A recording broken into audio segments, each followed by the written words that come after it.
Bonjour à tous, bienvenue. Ça y est, je me suis enfin décidé à faire donc ma première chaîne YouTube et à vous faire donc ma première vidéo autour d'une de mes montres.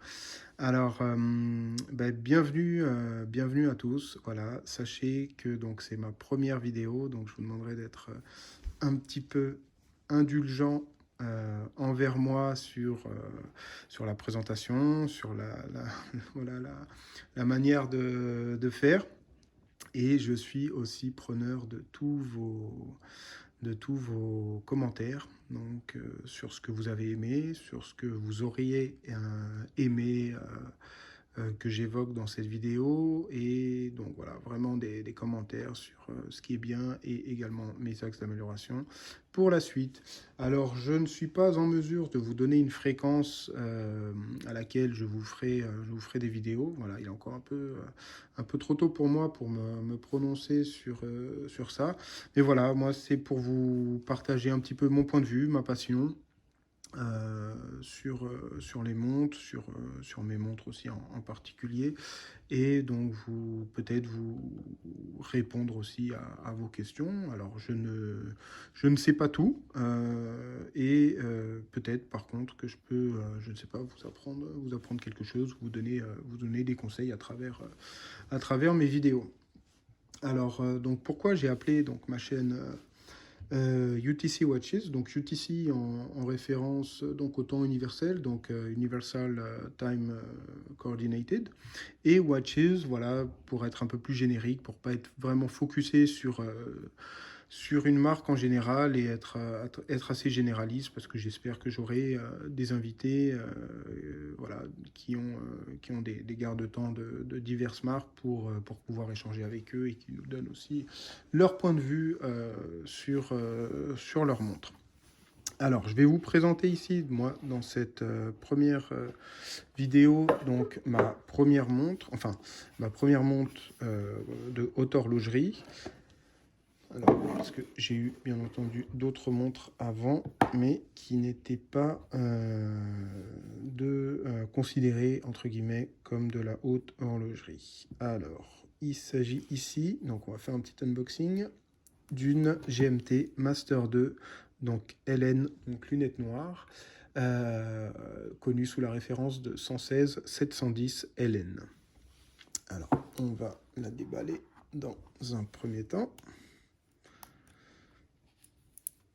Voilà, je vais la poser sur son objet adéquat. Voilà, vous avez le maillon, enfin les deux maillons qui ont été enlevés le jour de l'achat. Et vous avez ici donc la carte de garantie internationale, le manuel d'utilisation et ici donc le manuel de garantie mondiale. Alors, tout d'abord, je me suis penché sur une marque comme Rolex. Alors, il faut savoir qu'avant, j'avais rien à voir, hein, mais j'avais une tag qui était une Formula One, donc à quartz, rien à voir avec une montre automatique. Moi, c'est ma première montre automatique. Et donc j'en suis très satisfait. Je suis très on va dire amoureux de cette montre. Pourquoi je me suis orienté bon, alors aussi dans mon enfance, pardon, j'ai eu des montres classiques, j'ai eu des Casio, j'ai eu pas mal de G-Shock aussi, parce que j'aime bien les G-Shock lorsque j'avais à peu près 20-25 ans. Je trouvais ça assez sympa et surtout très robuste. Et bon, dans mon enfance, j'ai eu classique, hein, j'ai eu la montre parlante là, hein, des années, dans les années 80, 95, 96, je crois. Et bon, j'ai eu des flic-flac aussi. Et puis, bon, je regardais. Moi, j'avais un arrière-grand-père qui avait une montre à gousset à l'époque, donc je trouvais ça assez sympa. Voilà, donc j'ai toujours eu un petit attrait pour les montres. Alors pourquoi j'ai choisi une Rolex, enfin moi personnellement. Alors Rolex, en fait, c'est une marque moi qui m'a fait rêver dans ma jeunesse parce qu'on voyait, voilà, moi j'ai un peu moins de 40 ans. Et c'est vrai que j'ai grandi beaucoup avec les émissions américaines, donc dans les années 90. Et puis on voyait beaucoup d'acteurs dans des grands films qui avaient des Rolex. Moi, je sais que même à l'époque, j'étais un grand fan de Colombo. Et donc, il y a même dans Colombo, il y avait des acteurs qui avaient des Rolex. Donc, c'est vraiment une marque qui a une histoire qui est pour moi mondialement connue, voilà, qui a fait ses preuves avec le temps. Voilà, Hans Wilders était pour moi, je pense, un visionnaire et Rolex est pour moi, voilà, encore une fois, ce n'est que mon avis, mais le meilleur, la meilleure entreprise en termes de marketing aujourd'hui. C'est très fort ce qu'ils font. Et surtout aussi, voilà, Rolex a une gamme pour moi, enfin des modèles qui sont intemporels. C'est-à-dire que ce sont des modèles qui ont les mêmes lignes qu'il y a 40 ou 50 ou 60 ans et qu'on retrouve aujourd'hui, qui ont subi quelques modifications, mais on retrouve l'essentiel voilà, du produit d'origine dans le produit actuel. Donc ça, c'est très fort parce que il n'y a pas eu... Il y a eu des évolutions, certes, d'un point de vue technique, mais d'un point de vue design, il n'y a pas eu une si grosse évolution que ça. Alors moi, pourquoi je me suis tourné sur une GMT? Tout simplement parce que voilà, je suis fan d'aviation. Voilà, je la trouve magnifique cette montre, je la trouve super belle. Alors, attendez, je vous fais un petit plan. Voilà, ici. Donc je la trouve magnifique, comme je vous l'ai dit. Et voilà, on sait que au début, voilà, étant fan d'aviation, c'était la montre qui me ressemblait le plus pour commencer enfin, pour commencer avec la marque Rolex. J'avais aussi un petit faible pour la Sub. La Sub, je la trouve aussi, elle est superbe. C'est une montre qui est magnifique. Mais c'est vrai que la Sub, on la voit partout. Et celle-ci, enfin, elle ressemble, pour moi, elle ressemble de loin, hein. On peut la confondre de loin, enfin, de très loin, à plus de 5-6 mètres, visuellement, en la regardant furtivement avec une Submariner. Mais ce n'est pas une Submariner. Donc voilà, il y a quelques différences. Voilà, notamment au niveau du bracelet, vous avez deux tons de bracelet. Donc le côté brossé sur les côtés, et le côté acier miroir au milieu, et également la lunette. Donc voilà, moi étant fan d'aviation, je me suis tourné sur la GMT parce que ça me parlait beaucoup plus. Et puis c'est vrai que, bah, on le sait, enfin je pense que je ne vais pas vous l'apprendre, mais l'histoire de la GMT, c'est fait avec la compagnie aérienne à l'époque de Paname au début des années 50, quand les pilotes commençaient à effectuer des vols intercontinentaux, donc des États-Unis à l'Europe ou des États-Unis à l'Asie. Donc ils avaient besoin, voilà, pour la petite histoire, pour ceux qui ne le savent pas, de pouvoir lire deux fuseaux horaires en simultané sur une montre. Donc la Paname a décidé de lancer ce défi à Rolex, qui l'a relevé. Et donc, ils ont créé la première GMT, je crois que c'était en 1954, je crois, de mémoire, pour équiper les pilotes de la Paname. Donc, pour moi, c'est une belle histoire. Et c'est vrai qu'aujourd'hui, enfin, lorsque je prends l'avion, je regarde souvent la montre du pilote quand on arrive à le voir, du copilote ou du chef de cabine. Et souvent, régulièrement, c'est vrai qu'ils ont souvent des Rolex et souvent aussi des GMT. Donc c'est assez sympa. Moi, pour ma part, c'est la montre qui me parlait, qui me représentait le mieux. Et puis, autre petite histoire, en fait, cette montre, je l'ai achetée donc en 2018, en octobre 2018, et c'était une semaine après que ma compagne m'annonce que j'allais être papa. Donc, c'était vraiment symbolique pour moi. Euh, voilà, c'était quelque chose, c'était une montre que j'ai attendue. Alors, pour la petite histoire, j'ai eu la chance de la trouver chez un AD que j'avais sollicité, voilà, sur lequel je n'avais jamais été client auparavant. Donc j'ai eu beaucoup de chance. Alors, il faut savoir que ce modèle, si vous voulez, ce modèle, donc la 116 710 LN, elle est sortie pour la première fois en 2007. Donc en 2007, bon, il y avait les versions précédentes, bien entendu, mais cette version-là est sortie en 2007. Et la production s'est arrêtée en 2019, donc un an après que je l'ai acheté, euh, lorsque Rolex avait annoncé la sortie de la Batman sur bracelet jubilé. Donc ils ont décidé d'arrêter la production de la 116 710 LN. Donc c'est tant mieux et d'un côté dommage parce qu'elle est magnifique. C'est vrai qu'il y a pas mal de demandes en ce moment sur cette montre.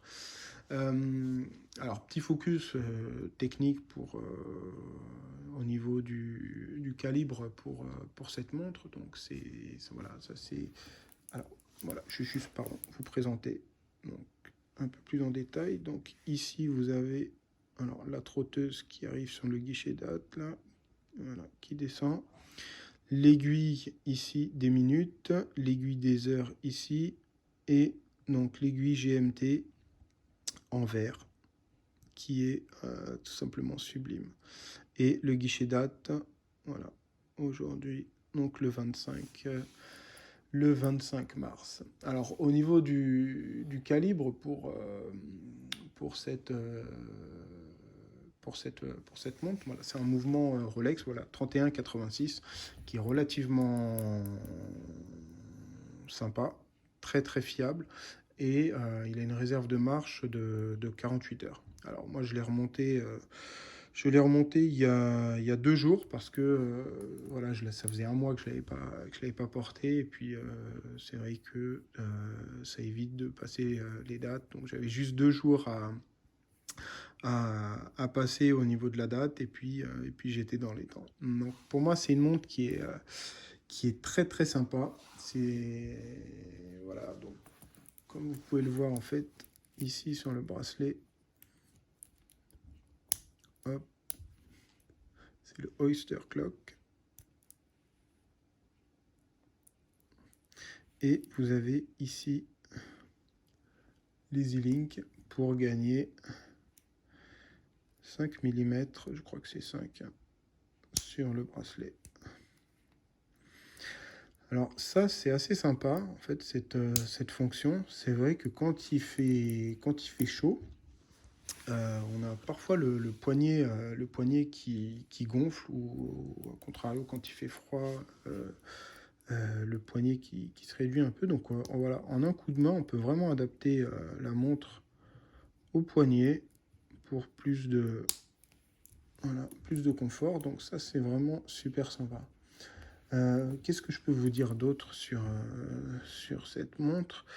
Voilà, c'est une montre, moi j'ai fait pas mal de pays avec, tout simplement parce que voilà, ça fait partie, je pense que les montres, il faut les porter. Ça leur donne aussi leur petite histoire lorsqu'on les amène dans un pays, en voyage, en vacances. Et c'est une montre, voilà, moi je nage avec, j'ai aussi bien fait de la piscine avec que de la mer, enfin, ou du lagon, ou du bateau. Donc c'est une montre qui est vraiment pour moi, c'est une montre qui se marie avec tout, avec un petit côté un peu sport, mais voilà, on peut la porter facilement avec un costume,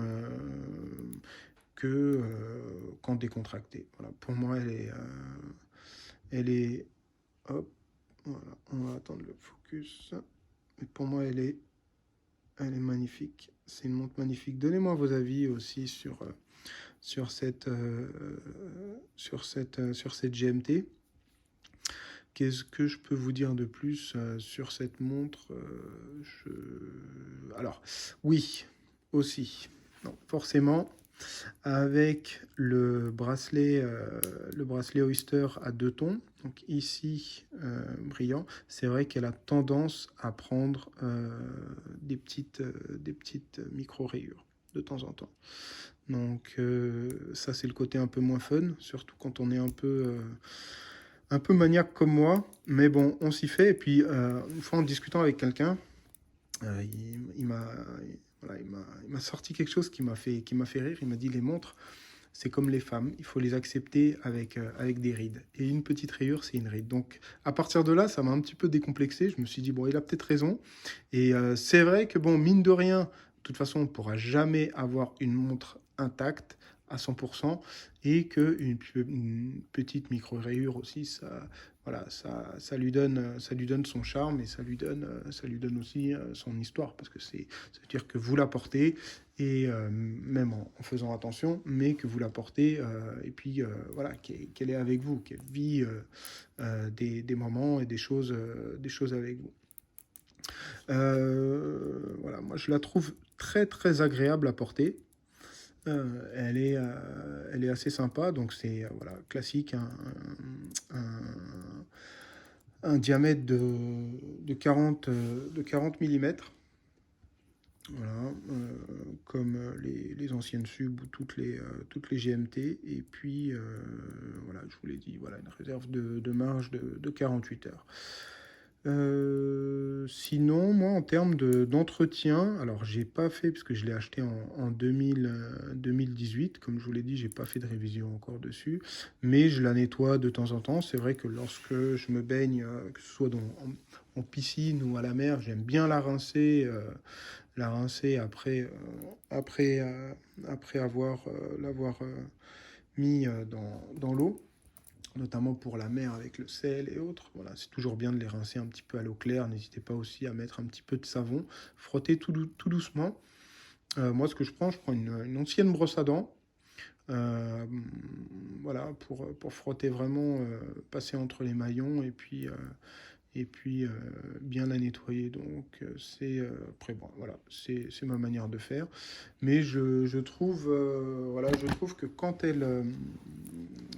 on la nettoie, elle est vraiment superbe. Qu'est-ce que je peux vous dire d'autre sur ma montre? Alors, oui, elle est plus, comme je vous l'ai dit, elle est plus commercialisée. J'ose espérer, peut-être qu'ils la ressortiront en lunettes noires, parce elle est vraiment sympa. Alors, je trouve aussi la Pepsi et la Batman superbe. Alors moi, la Batman, je la préfère sur un bracelet Oyster. La Pepsi, en revanche, je la trouve beaucoup plus jolie sur un bracelet Jubilé. Mais celle-ci, je pense que sur un bracelet Jubilé, elle doit être aussi très sympa. Donc je sais qu'il y en a qui modifient par la suite les bracelets. Mais enfin, moi, je ne le fais pas parce que j'adore ce bracelet sur cette montre. Mais ça doit être aussi assez sympa, une lunette noire sur bracelet Jubilé. Voilà, donc, alors, je voulais vous parler aussi de ce petit support de montre. Donc, ouais, c'est ma compagne qui me l'a offert. Donc, c'est fait par The Watch Stand. Donc, c'est assez sympa. C'est du marbre. Et vous pouvez donc poser votre garde-temps dessus, par exemple sur votre table de chevet. Et puis, voilà, vous l'avez vraiment à portée de main. Et ça donne un aspect design très, très sympa. Très sobre, très élégant. Donc, ben, je la remercie encore à travers cette vidéo pour ces jolis cadeaux. Bah écoutez, je pense on a fait le tour. Euh, Déjà presque 20 minutes. Waouh! Je pensais pas que j'allais faire une vidéo aussi longue. Donc, encore une fois, n'hésitez pas à vous abonner, à liker si vous avez aimé, et puis à me donner à me faire vos retours d'impression sur cette première vidéo. Merci à tous, à très bientôt et prenez soin de vous. Alors en prime, je vous mets une petite vidéo donc, de cette GMT portée avec les petites micro-rayures. Mais c'est pas grave. Voilà. Ah oui, vous noterez que j'ai laissé le plastique en haut. J'aurais dû le laisser sur tout le long en fait. Allez, prenez soin de vous, bye bye.